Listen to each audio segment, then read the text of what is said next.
Bienvenue sur Africa 24 dans cette nouvelle édition du Morning News. Voici les titres de l'actualité.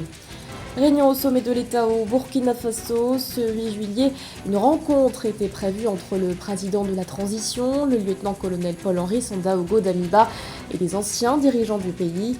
Alors que 5 ex-chefs d'État y étaient conviés, seuls 2 ont répondu présents. Le décès de l'ancien président angolais, José Eduardo dos Santos.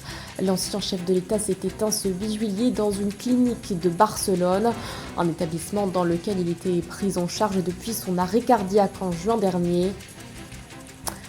Et puis la clôture de la cérémonie commémorative en hommage à l'ancien Premier ministre ivoirien Amadou Gon Coulibaly, l'ex-chef du gouvernement qui est décédé le 8 juillet 2020 des suites de problèmes cardiaques.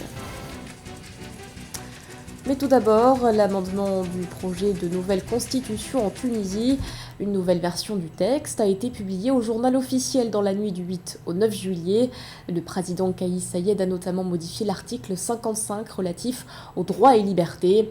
L'article en question stipule désormais, je cite, « Aucune restriction ne peut être apportée aux droits et libertés garantis dans la présente constitution, si ce n'est en vertu d'une loi et d'une nécessité imposée par un ordre démocratique ».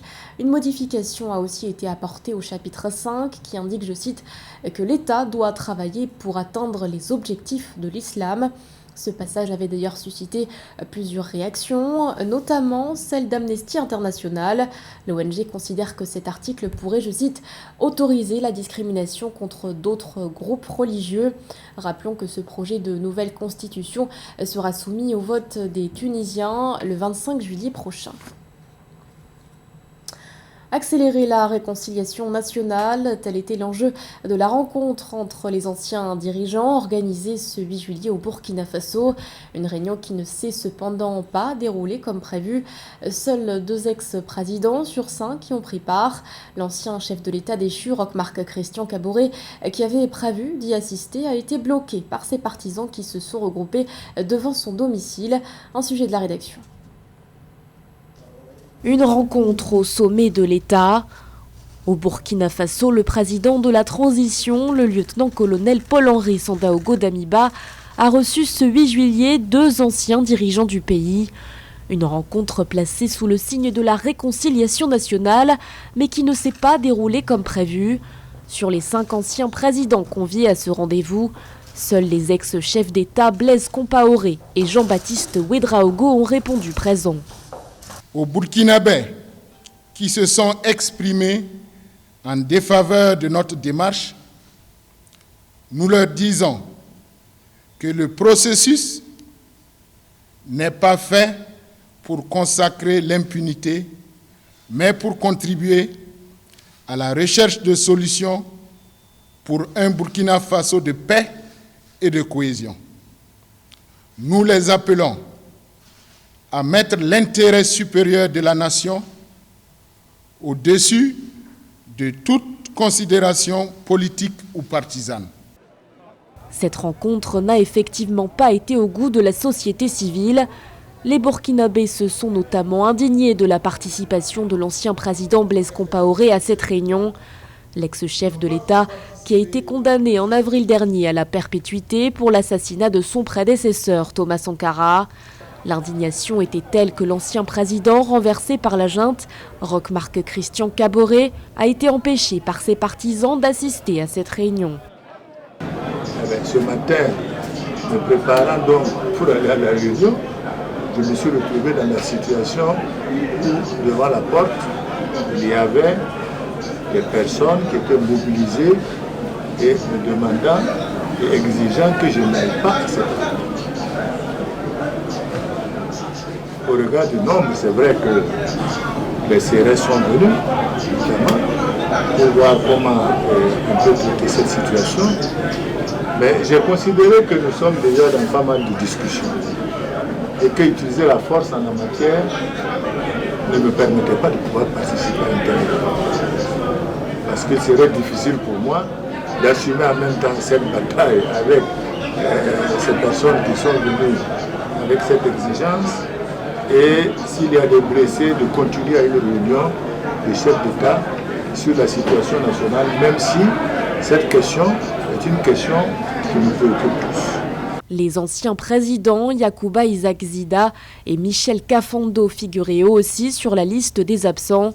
Le premier pour contrainte administrative et le second pour raison médicale d'après les autorités. L'actualité, c'est aussi le renforcement de la coopération bilatérale entre le Maroc et l'Union européenne en matière d'immigration. Les deux parties ont scellé ce 8 juillet un partenariat dit rénové, un accord signé à Rabat en présence de la commissaire européenne chargée des affaires intérieures, Ylva Johansson, du ministre marocain de l'Intérieur Abdelwafi Laftit et de son homologue espagnol Fernando Grande Marlaska. Ce partenariat prévoit entre autres une coopération policière renforcée. Notons que sa signature intervient quelques semaines après le drame survenu à Melilla le 24 juin dernier. Au moins 23 migrants sont décédés alors qu'ils tentaient de traverser cette enclave espagnole depuis le Maroc. Il avait 79 ans, l'ancien président angolais José Eduardo dos Santos s'est éteint ce vendredi 8 juillet en Espagne. Pour lui rendre hommage, l'actuel chef de l'État, João Lourenço, a décrété un deuil national de 5 jours. Arrivé au pouvoir en 1979, l'ancien président dos Santos est resté 38 ans à la tête du pays. Retour sur les temps forts de son parcours politique avec Nathalie Mou. C'est finalement à Barcelone, en Espagne, sa terre d'exil, d'où il est revenu en septembre 2021, que l'ancien président angolais José Eduardo dos Santos est décédé le 8 juillet 2022. Âgé de 79 ans, l'ex-chef d'État est décédé des suites d'une longue maladie, selon un communiqué gouvernemental. Le président João Lourenço, qui a été au chevet de son prédécesseur le 29 juin dernier, a décrété 5 jours de deuil national dans le pays. Entre João Lourenço et le défunt président José Eduardo dos Santos, il existait une relation de confiance et d'amour.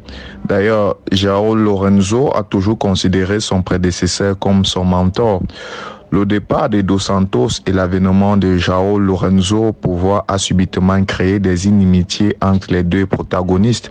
José Eduardo dos Santos a dirigé l'Angola pendant 40 ans, dès 1976. L'exécutif, lui rendant témoignage dans sa déclaration, a salué l'œuvre d'un homme d'État de grande envergure historique qui a gouverné la nation angolaise à travers des moments très difficiles. 4 ans après son indépendance, l'Angola, de par sa manne pétrolière, est devenu un terrain de lutte entre les deux blocs rivaux soviétiques et américains pendant la guerre froide. Son parcours politique fut rythmé par la lutte armée contre le colon portugais, suivi de 27 ans de guerre civile, avant d'entamer la reconstruction de son pays. Cependant, depuis la fin de la guerre civile, l'Angola s'est bâti sur le pétrole et dans une moindre mesure sur le diamant. Le défunt ex-président angolais s'est engagé au sein du mouvement populaire de libération de l'Angola à seulement 19 ans. En 1996, il a créé la fondation Eduardo dos Santos, œuvrant pour le progrès social, culturel et scientifique. La Côte d'Ivoire honore elle aussi la mémoire de l'un de ses anciens dirigeants. La cérémonie commémorative de l'an 2 relative à la disparition de l'ancien Premier ministre Amadou Gon Coulibaly s'est achevée ce 8 juillet. Un dernier hommage vibrant lui a été rendu dans la ville de Korogo, où une exposition de photographies retraçant sa carrière politique était présentée. Reportage de notre envoyé spécial Clarisse Njikam Lobo, commenté par Ange Bijouno-Menou. La tournée commémorative de l'an 2 du décès de l'ancien Premier ministre ivoirien Gon Coulibaly a mis le cap sur Korogo ce 8 juillet où s'est déroulée la cérémonie de clôture des activités d'hommage à l'homme d'État pour l'ensemble de son œuvre.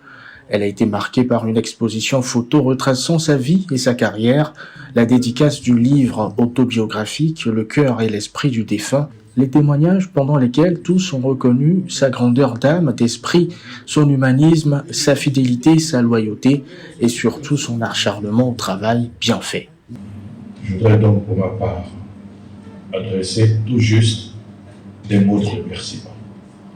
Des mots de remerciement à chacune et chacun de vous. Des mots de gratitude. Des mots de gratitude à l'endroit du président de la République, à l'endroit du Premier ministre, chef du gouvernement et à l'endroit de tous nos collègues ministres. Amadou Gon Coulibaly fut un leader incontesté de cette ville qu'il avait tant aimée. Député maire pendant une vingtaine d'années par lui, la ville a amorcé une marche vers le déploiement. Centre de santé, école, route, Korogo, la 4e ville de Côte d'Ivoire, s'est transformée sous son air. D'un camp politique à l'autre, tout le monde est unanime qu'Amadou Gon Coulibaly, surnommé le lion de Korogo, a fait énormément pour cette cité de plus de 250 000 habitants. C'est-à-dire que ce que nous faisons par devoir. La mémoire d'Amadou. Juste rappeler que l'Institut a 2 objectifs. Le premier objectif, c'est vraiment d'essayer de pérenniser les valeurs incarnées par Amadou Gon Coulibaly. Tout le monde l'a dit, loyauté, générosité, sans s'élever de l'État. Nous avons estimé que pour ce qu'il a représenté pour le pays et pour nous autres, il était important que les générations futures qui aspirent à gérer ce pays, qui aspirent à occuper des responsabilités importantes, puissent s'imprégner vraiment des valeurs d'Amadou. La cérémonie d'hommage a débuté par la prière dans la grande famille de feu Amadou Gon Coulibaly, où l'imam a prié pour le repos éternel de son âme et a souhaité que les valeurs que ce dernier a incarnées ne tombent pas dans l'oubli, mais qu'elles soient une source d'inspiration pour les jeunes générations. L'actualité nous emmène également au Burundi où des organisations de la société civile ont rapporté l'arrestation de quelques 300 mendiants et enfants dans les rues de Bujumbura. D'après la Fédération nationale des associations engagées dans le domaine de l'enfance au Burundi, la police aurait arrêté le 7 juillet plus de 208 mendiants adultes ainsi que 86 mineurs. L'opération a été confirmée par le secrétaire général du ministère chargé de la solidarité et des droits de l'homme. La même source a assuré ce jeudi, je cite, que les enfants vont être transférés dans des centres d'encadrement alors que pour les adultes, la police est en train de constituer des dossiers judiciaires pour qu'ils soient punis conformément à la loi. Rappelons qu'au Burundi, les vagabonds risquent jusqu'à 2 mois de prison. Un mot de sport à présent avec la CAN féminine qui se joue actuellement au Maroc. Dans le groupe C, 2 matchs se sont disputés ce 7 juillet. L'Afrique du Sud a dominé le Burundi en marquant 3-1. Autre rencontre du jour, le face-à-face Nigeria-Botswana qui s'est soldé par une victoire des Super Falcons, 2-0. Retour sur ces rencontres avec Nathalie Mou. Sur le chemin des quarts de finale de la Coupe d'Afrique des Nations féminines 2022, l'Afrique du Sud fait un carton plein. Qualifiée pour le second tour de la compétition au terme de la 2e journée, les Sud-Africaines ont remporté leur match contre le Burundi le 7 juillet 2022 sur un score de 3-1. Le Burundi a terminé la partie à 10 après le carton rouge de Anousiat Nshimirimana à la 73e minute. Cependant, l'équipe burundaise a marqué ce match par de belles actions décisives, notamment l'arrêt de la gardienne Janine Irakoze qui a empêché à Germaine Sioposenwe de transformer un penalty en fin de première mi-temps. Je pense qu'à certains moments, nous nous sommes surinvestis. À maintes reprises, nos tirs ont échoué entre les gants de la gardienne qui, de mon point de vue, méritait d'être désignée la femme du match. Nous avons créé quelques belles opportunités, mais une fois de plus, nous avons noté des erreurs défensives que nous devons régler. Le dernier match de cette 2e journée dans le groupe C a opposé le Nigeria au Botswana. La rencontre a été remportée par les joueuses nigérianes par 2-0. La victoire salutaire pour les championnes d'Afrique en titre permet à l'équipe menée par le coach Randy Waldrom de se relancer après l'échec face à l'Afrique du Sud. Souvenons-nous qu'à la dernière édition de la Coupe d'Afrique des Nations, le Nigeria a perdu face à l'Afrique du Sud lors du premier match, mais à la finale, nous avons réussi à renverser la vapeur en remportant le titre. Nous devons également comprendre que quel que soit le résultat, nous devons continuer d'avancer dans la compétition. Dans le groupe A, le Maroc et le Sénégal, déjà qualifiés pour les quarts de finale, se croisent ce 8 juillet 2022 en match ultime de la phase de groupe de la CAN féminine 2022. Le Burkina Faso et l'Ouganda, eux, vont en quête d'une place de meilleure 3e qualificative pour le second tour de la compétition. Ce journal a été réalisé par l'ensemble de la rédaction. Merci de votre fidélité. L'actualité continue sur Africa 24.